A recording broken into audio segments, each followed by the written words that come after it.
Hay muchas situaciones en las que dependemos de la energía eléctrica almacenada. Hoy día sería imposible imaginar nuestra vida si no contáramos en todo momento con corriente eléctrica o baterías. Ya sea en el teléfono móvil, en la laptop o en la bicicleta eléctrica, las baterías influyen cada día más sobre nuestras actividades.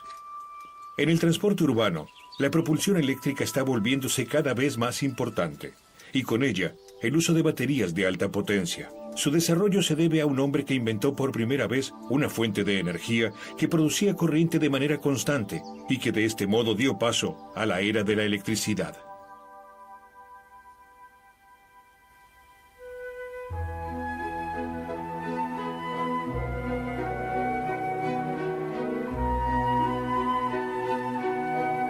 Alessandro Volta nace el 18 de febrero de 1745 en la ciudad italiana de Como, en el seno de una familia de la nobleza. Ya en la escuela muestra un gran interés en las ciencias y en especial en la electricidad.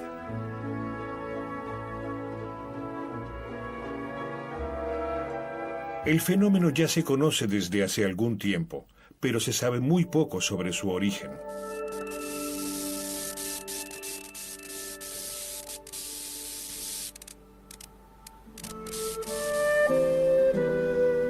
Especialistas en trucos con electricidad muestran los raros efectos de la corriente eléctrica ante un público estupefacto.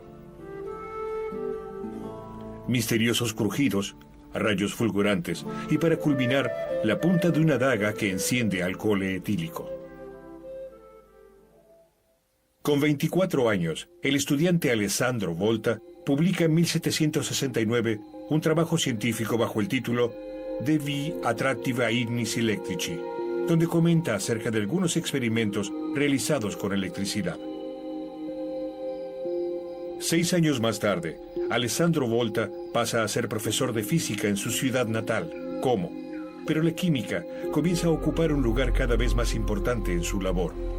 En los primeros años de trabajo en Como, diseña el electróforo, un aparato para generar electricidad por frotamiento. Un electróforo consta de 2 partes, un disco metálico con mango aislado y un tapón de resina. Cuando el tapón es frotado, por ejemplo, con la piel de un gato, se genera electricidad por frotamiento. Esta electricidad se transmite al disco metálico, que se descarga mediante rayos.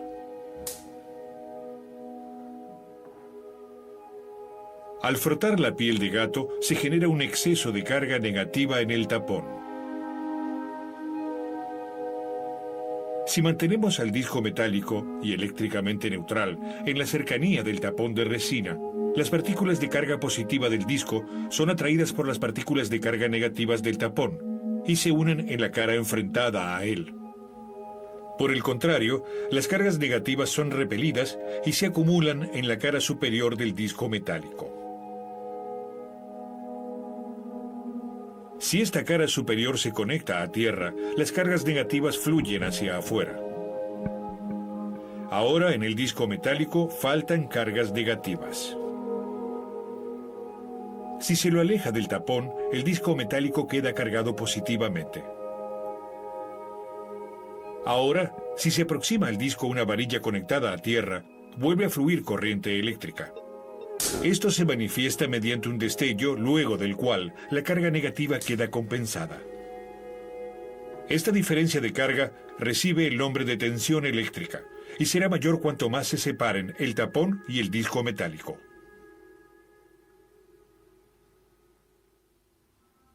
La manera más sencilla de imaginarse esta magnitud es haciendo una comparación con un tubo de agua. La presión dentro de él sería la tensión. También se puede tener una alta presión sin que fluya agua. Esto ocurre cuando la llave de paso está cerrada. Lo mismo sucede con la tensión.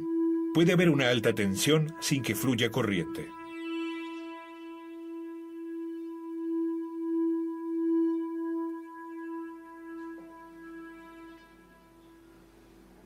Con su electróforo, Volta logró producir un práctico aparato para generar altas tensiones. A raíz de sus investigaciones, Volta se convierte, con apenas 35 años, en profesor de física de la Universidad de Pavia. Pero Alessandro Volta no es el único que estudia la electricidad. En el año 1789, el profesor de anatomía Luigi Galvani de Bologna realiza experimentos con muslos de ranas.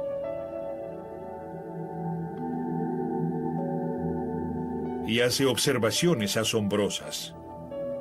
Cuando toca los nervios de los miembros amputados con dos metales diferentes, los músculos sufren una súbita contracción.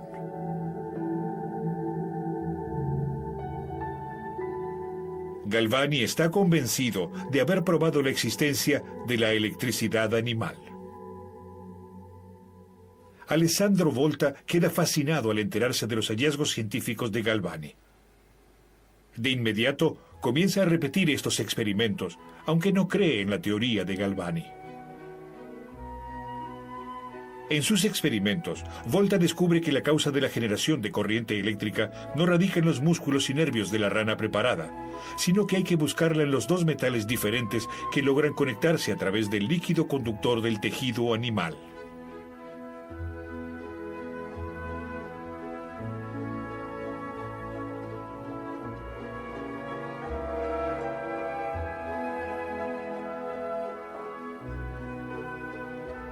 Alessandro Volta muestra que bastan dos metales diferentes en un líquido conductor, como podría ser el agua salada, para lograr un efecto eléctrico.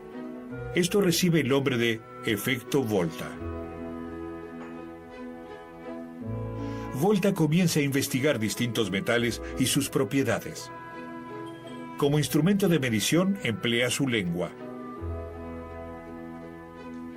Si se hace contacto entre dos metales diferentes, surge entre ellos una tensión eléctrica.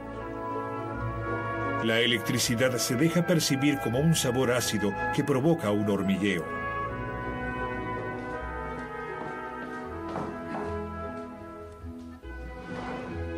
Volta prueba con gran minuciosidad todas las posibles combinaciones de metales. En una tabla, ordena los metales de acuerdo con la intensidad de sus correspondientes reacciones eléctricas. Pero no experimenta solo con metales como el zinc, el estaño, el plomo, el hierro, el cobre, el platino, el oro, la plata o el mercurio, a los que califica como conductores de primera clase. También descubre que los líquidos y los fluidos del cuerpo son conductores. A estos los llama conductores de segunda clase. A raíz de sus descubrimientos, la disputa de tantos años entre él y Galvani finaliza con la victoria de Volta y la invención que le valió la fama mundial. Sucede que durante sus experimentos descubre que el efecto eléctrico puede aumentarse en gran medida introduciendo alguna solución ácida entre dos metales. Y construye un recipiente que lo hará famoso: la pila de Volta.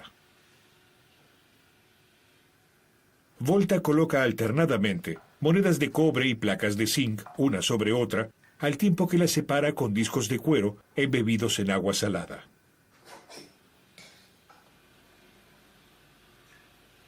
Cuando cierra el circuito, colocando en los extremos de la pila un cable, siente que por su mano fluye corriente eléctrica. Volta ha inventado la primera batería. Pero, ¿cómo funciona? ¿Qué fenómenos tienen lugar en la pila de Volta? En una batería, la energía química se transforma en energía eléctrica. Hay dos cámaras separadas entre sí por una membrana porosa. En una de las cámaras se encuentra un electrodo de zinc. En la otra, un electrodo de cobre. El funcionamiento de la batería se basa en la diferente reacción química de los metales. El electrodo de zinc libera iones en la solución. El electrodo se encuentra ahora cargado negativamente debido a los portadores de carga positiva que le faltan. En la celda de cobre tiene lugar un fenómeno similar, pero a escala muy inferior, ya que la capacidad de oxidación, o sea, la tendencia del cobre a liberar iones, es mucho menor que la del zinc. Es por ello que también la carga negativa es mucho menor que en el electrodo de zinc. Si ambos electrodos se conectan ahora con un cable de metal, los electrones fluyen por él desde el electrodo de zinc al electrodo de cobre. Pero este proceso no es eterno, pues en algún momento finalizan los procesos químicos dentro de la batería.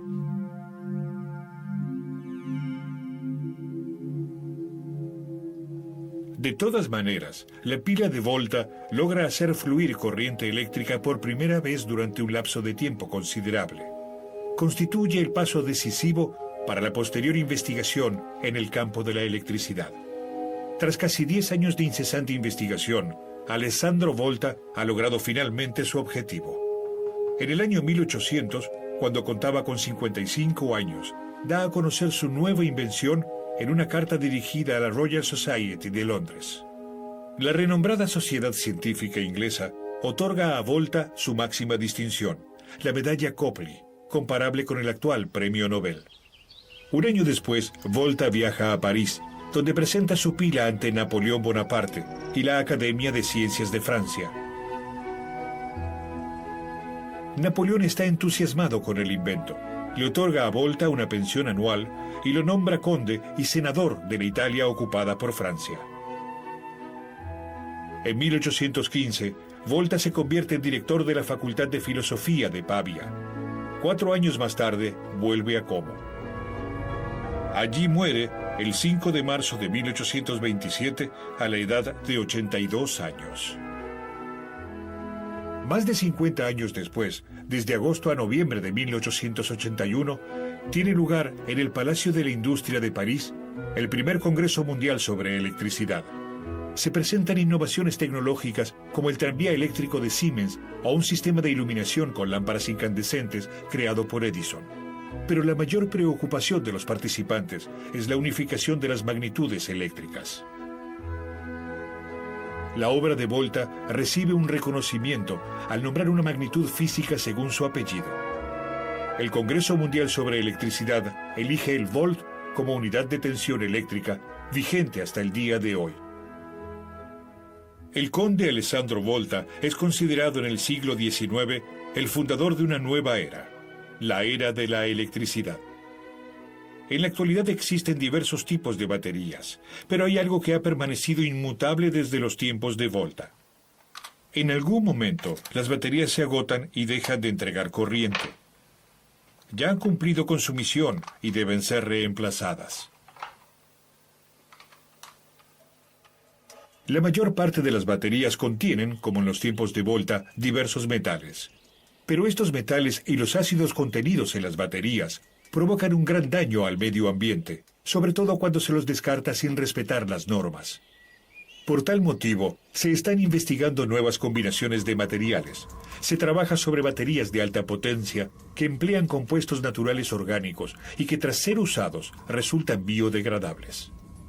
Hace años, la ciencia y la industria trabajan en el desarrollo de nuevas baterías de alto flujo energético y que impidan cualquier derrame.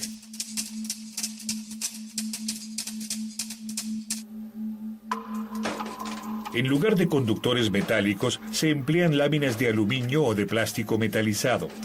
De esta manera, pueden construirse baterías adaptables a todo tipo de diseño, como teléfonos móviles o laptops. Pero también se sigue investigando sobre la eficiencia de las grandes baterías, como las usadas en las bicicletas eléctricas, dado que el suministro de corriente es un tema importante en nuestra sociedad. A pesar de que el desarrollo de las baterías avanza a paso veloz, el modo de funcionamiento sigue siendo el mismo de la pila de Volta.